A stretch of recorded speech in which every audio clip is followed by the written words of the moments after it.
things to consider prior to making your purchase of a belt sander and or belt grinder. You have to ask yourself a few questions. What do you want to do? Do you just want to do general sanding, cleanup work?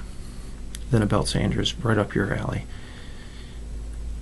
If you want to do some heavy metal removal, sharpening, and some heavy detail work, then a belt grinder would be more beneficial to you just because it minimizes heat buildup. The belt sander surface heat per minute generally travels at a slower surface heat per minute, and the belt grinder typically double whatever the belt sander is running at, and each will vary depending on the size of the pulleys.